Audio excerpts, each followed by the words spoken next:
I remember like when I first got started, I might have been like, I wrote my first song when I was 14, but it wasn't until 16 that I really decided like, I love this and this is what I want to do and this is what I want to pursue. And around that time I used to like skateboard, play ball. So I had like different outlets, but there was just nothing really like music.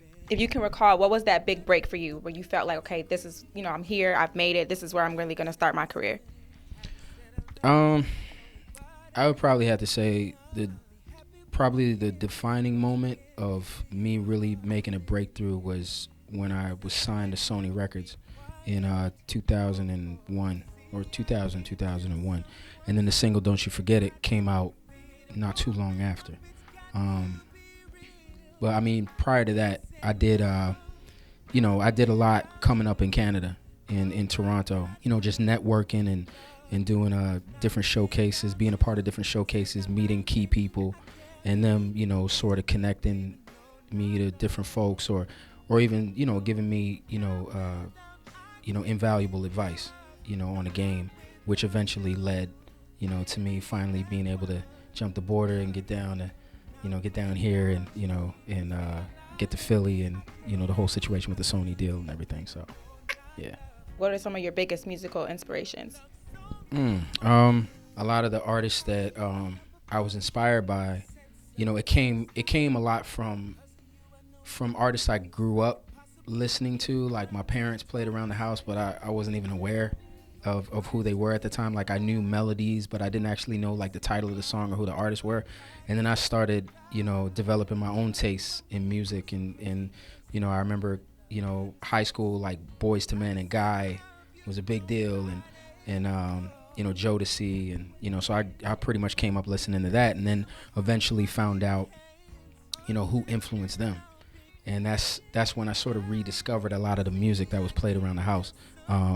Stevie Wonder and the Gap Band and Donny Hathaway and a lot of the pioneers, responsible for, just how R&B is sort of shaped. And, needless to say, a lot of like the three names that I just mentioned are huge inspirations to a lot of artists, a lot of R&B artists that are out here. So I would have to say those names in particular were probably some of the biggest influences with me in making music and becoming a vocalist. What do you hope that the up-and-coming artists who want to be in R&B will take away from your music? Just that I'm dedicated to what I do. I love making music. I'm very fortunate, very blessed to be in a position to do what I love and share and connect with people in this way.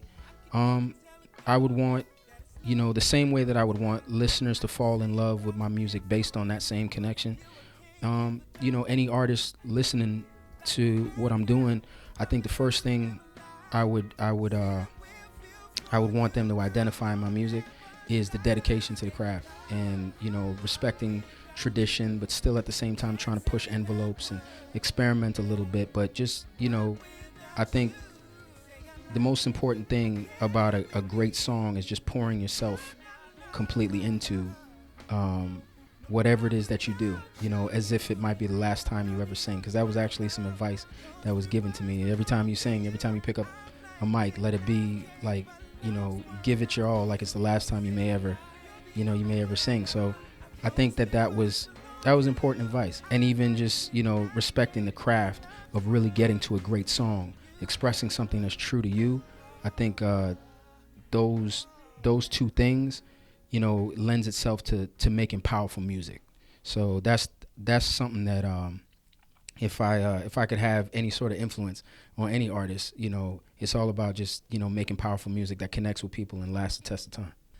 Girl, I can't fight no more. I'm not me, incomplete. Why is the one I love not with me, not with me? Gotta get it back somehow, unless an expiration date is come and gone on us, baby. No matter who I'm with, what's so crazy is having uttered love, couldn't say it since. Haven't said I love you to nobody, no. I'll be happy when I can say it once again. Give to you my heart, put it in your hands. Until then, I'll be quiet. Oh, see, I can't tell someone something I don't feel. To open up, it's got to be real. I can't say love, not without you. No, not that word, love. Not without you. Could say I like maybe, I care maybe, I feel deeply, but no, not love. And of course I would choke at the end, but that's all right. Damn. No, that was great.